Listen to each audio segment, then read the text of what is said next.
is due to the collapsing dollar, because they've been spending it, to finance these wars in Afghanistan and Iraq and in other places, and to finance their social programs and to finance their bribery of other governments, the so-called foreign aid, okay? This is what they're creating the money for. And so the Federal Reserve and the International Monetary Fund are the real government of the planet, because whatever you spend your money on, that's your government, okay? And that's why it's called Mystery Babylon, because so few people understand that the people who create the money and what they spend it on is what determines policy. Okay? And you don't have to have an elected official to determine what that policy is, okay? In fact, most of those elected officials have no idea what the policy is. They simply rubber stamp everything. Like the so-called health care bill that that contains a hidden provision to take our guns away, right? Right, and it also has a provision requiring an ID in order to get the health care, and of course we are going to be compelled to pay for it for 4 years before it is even usable. I think it's also in Revelation chapter 18 that says no one shall be able to buy or sell without the mark of the beast. About that. That ID. There's your ID. Now, I have an article. I've said this over again last time, too, I think. I wrote an article. It's on the John Chronicles, and I think it's Arguso, too, called Papers, Please, where the federal government, I don't know if they meant to do this, but there were other doctors' offices that got it, too, where my colleague and I received a letter asking for us to register federally. And it was all about a system they were going to put in place where there was a swipe machine for cards in the office, and they were going to be beginning to implement. And I couldn't really figure it out because, states already have licensure laws. They know who's there.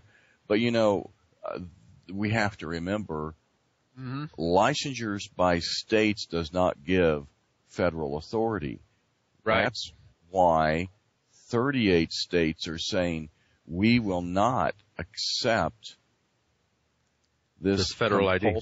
The ID, but they also have just announced, and so did Idaho and Arizona, that they will not accept compulsory payments as mandated by the federal government. They're saying you can't do that to our people. Right.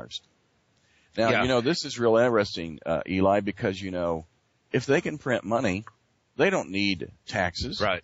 Exactly. So what's the purpose?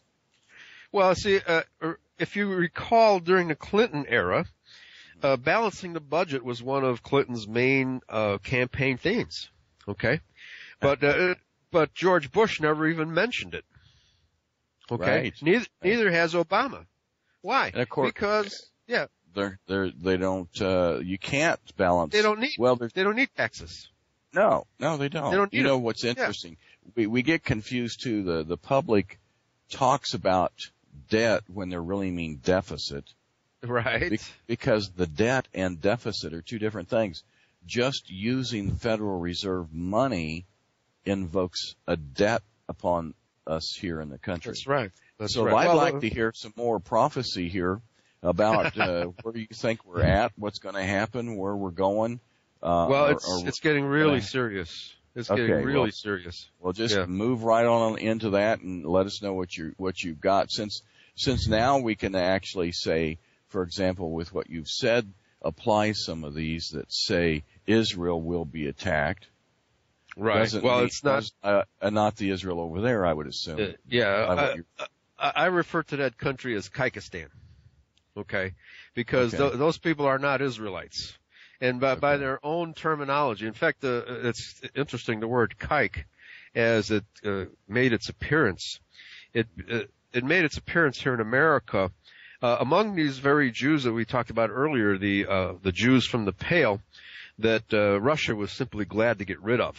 Okay, and those Jews from the Pale began migrating from Russia to America around 1880, and a major influx from 1880 to 1920, about 2 million Russian Jews, most of them communists, migrated to America during that time period. Okay, most of them settled. Through Ellis Island.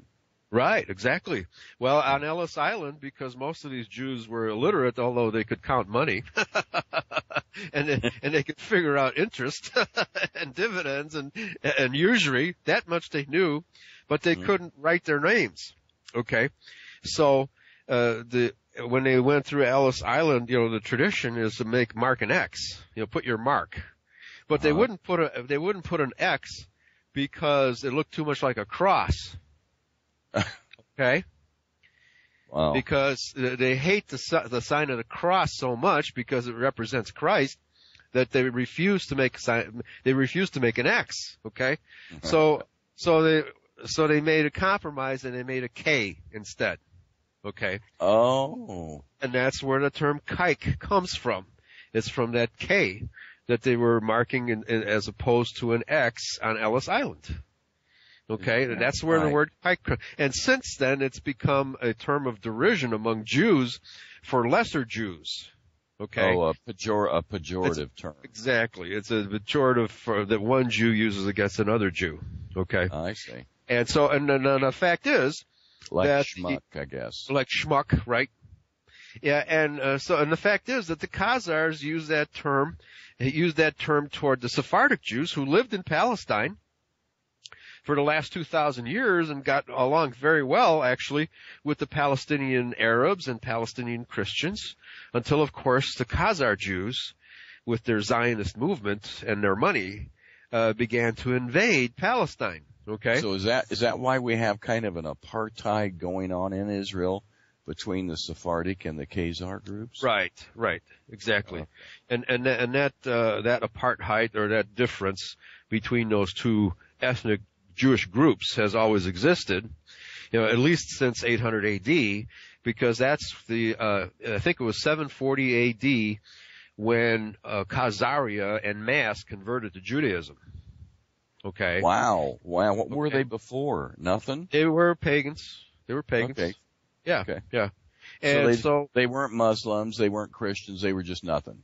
They were just pagans, right? Yeah, the Baal worshippers, really. and so I take it that's where why we have the word Kazakhstan. Right, exactly. Okay. Yeah, that's where that comes from. The steppes of Russian mountains there. Okay. Right, and the ancient tradition of the Arabs in their dealings with the Khazars of the time, they consider the Khazars to be the Gog and Magog of the Old Testament. Say that one more time. The Arabs and the Muslims of that era that had dealings with the Khazars consider them to be the Gog and Magog of the Old Testament. Oh, okay. Now, we can talk about in the book of Revelation, also talks about the Battle of Armageddon and the Gog and Magog attacking Israel. Okay? So what we really understand Gog and Magog to be, not what your Judeo-Christians and the Jews teach, because the Jews are trying to deceive us into believing that Armageddon will happen in Kyrgyzstan, in that little dirty little sandbox they call it Israel, but it's not really Israel.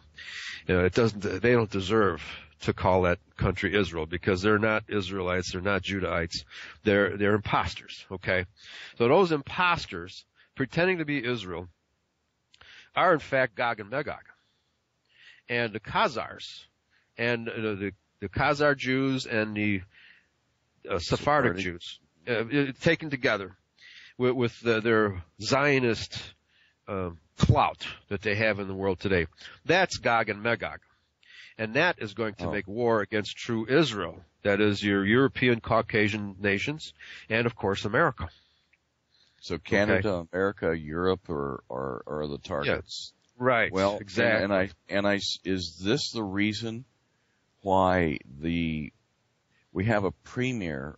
We have not a premier. We have a president, and not a premier, but we have a Kenyan president and a bunch of Jewish advisors, right? and then in Israel they have two leaders. One's a president, and one is what's the other one called? Gosh. Vice